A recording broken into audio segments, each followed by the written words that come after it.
नमस्ते सर, मेरा नाम आकाश नंदनवार है। मैं एक साइंस स्टूडेंट हूँ। आज मैं आपको केकड़े के बारे में जानकारी दे रहा हूँ। Crab identification. केकड़े की पहचान। एक शरीर का आकार चपटा, फ्लैट और चौड़ा होता है। ऊपर से देखने पर गोल या अंडाकार दिखता है, साथ में कठोर खोल जो इन्हें सुरक्षित रखता है। पैर इसके 5+5=10 पैर होते हैं। साथ सामने के 2 पैर बड़े क्लॉज चिमटे होते हैं। खाने पकड़ने और रक्षा के लिए आंखें छोटी होती है। मूवमेंट सीधा नहीं बल्कि साइडवेज, साइड में चलते हैं। हैबिटेट रहने की जगह। नदियों, नाले, कीचड़, नाली और कभी कभी जमीन पर भी पाए जाते हैं। इनके बारे में बताया गया है कि ये धान की खेती के लिए एक गंभीर खतरा है। इनके कारण धान की फसल को भारी नुकसान होता है। नुकसान की प्रकृति। वे धान के छोटे पौधों को जमीन के पास से छोटे छोटे टुकड़ों में काट देते हैं और उन्हें खाने के लिए अपनी मांदों में ले जाते हैं।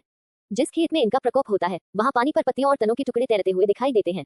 ये रात के समय सक्रिय रहता है। इस सीधे नुकसान के अलावा वे धान के खेतों की मीलों में कई मांदे बना लेते हैं, जिससे खेतों में पानी रुक नहीं पाता। ये कई तरह के पौधे खाने वाली प्रजाति है। पॉलीफेगस का मतलब होता है ऐसा जीव जो कई प्रकार के भोजन, होस्ट प्लांट्स, फूड खाता है। पॉली इक्वल्स बहुत सारे, फगस इक्वल्स खाने वाला, यानी बहुत तरह की चीजें खाने वाला। एग्रीकल्चर में मतलब ऐसे जीव जो सिर्फ एक फसल पर निर्भर नहीं होते बल्कि कई अलग अलग फसलों को नुकसान पहुंचाते हैं। ये कैसे आते हैं? कई बार इंसान ही नदी, नालों, खेत में इन्हें पालते हैं या केटे की खेती एक्स्ट्रा इनकम के लिए। बाद में उन्हें वहां खाना पीना सब मिलता है तो वह आसपास छुप जाते हैं और बाद में परेशान करते हैं बाकी किसानों को। यह नदी नालों में पहले से ही रहते हैं। क्या यह नदी नालों में सफाई का काम करते हैं? हाँ, ये बात काफी हद तक सही है। थम्स अप का चिन्ह।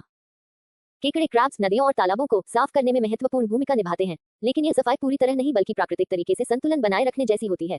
केकड़े कैसे सफाई करते हैं? 1. कई केकड़े मरे हुए जीव, सड़ी गली चीजें और कचरा खाते हैं। इससे पानी में गंदगी कम होती है। उदाहरण मड क्रैब। 2.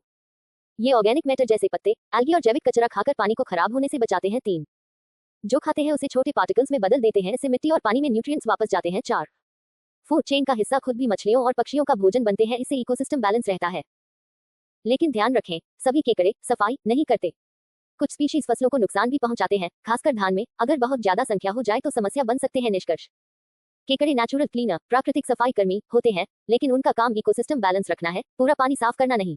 अगर आप चाहें तो मैं आपको बता सकता हूँ कि कौन कौन से एक्वाटिक एनिमल्स पानी को साफ रखने में मदद करते हैं। नोट, जिस भी खेत में केकड़े रहते हैं वहाँ ये छोटे छोटे गड्ढे कर देते। अगर मालूम करना है कि केकड़े हैं या चूहे हैं तो अपन चेक कर सकते हैं। वह गड्ढे के पास खाने का तेल वाली खाद्य वस्तु भी रख देना। ये रात को निकलते हैं, ज्यादातर दूसरे दिन जाकर देखना। अगर गड्ढे के पास मिट्टी की गोली निकली है तो ये कंफर्म है कि केकड़े हैं अंदर। इसका काम है गोली बनाकर मिट्टी को बाहर निकालना। इसको आसानी से कंट्रोल किया जा सकता है। कॉल करें मुझे, नंदनवार कृषि सेवा केंद्र।